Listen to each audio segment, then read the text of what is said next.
211, lab number 3 on black holes. The main purpose of this lab is to look into gravitational forces and see how they can be utilized and manipulated in physics problems to better understand how it works in the real world.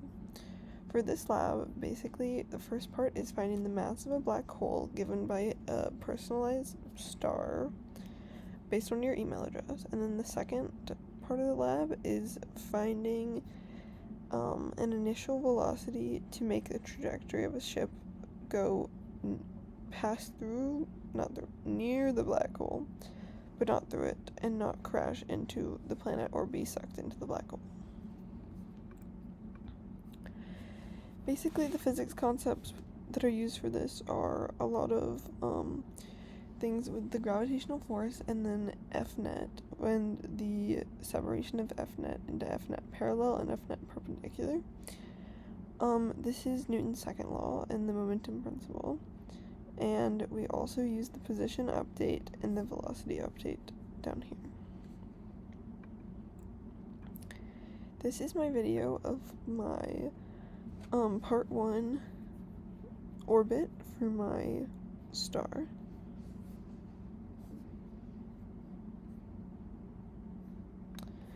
And as seen there, the star is the system and the surroundings are the black hole, and to find the mass of the black hole, we just utilize the gravitational force equation and reorganize it to solve for the mass of the black hole.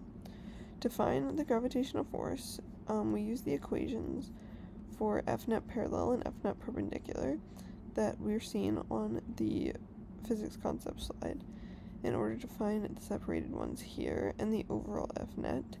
So we can take, as shown here, the gravitational force equation and backwards work it out to find the mass of the black hole. For part 2, we used all the physics concepts used in the first couple slides, as shown here. To calculate all the forces on each thing, we take the gravitational force equation and use them for each of them. And then when you get to the F-net on the planet and on the ship, we just add up the planet on ship and black hole on ship, and then ship on planet and black hole on planet. Then down here, this is where the position update and the velocity update formula come in, and they make it so that they equal the new positions and velocities, obviously.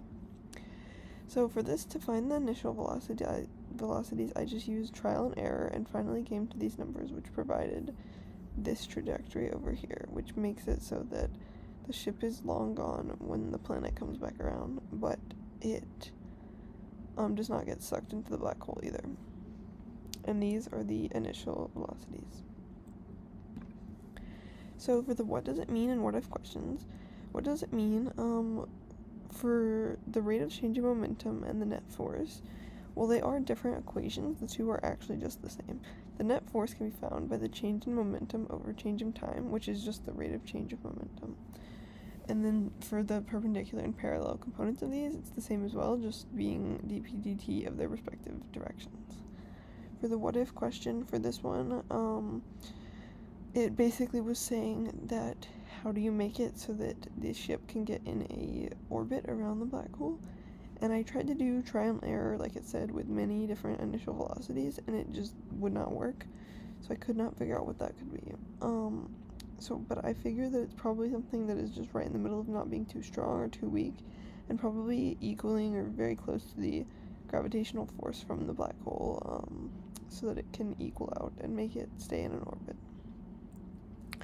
For this lab, the possible error could have been in my coding abilities in the equations that I wrote, or just like having a mistake in that, or somehow the program could take into account other forces. I'm not sure how it could do that, but still.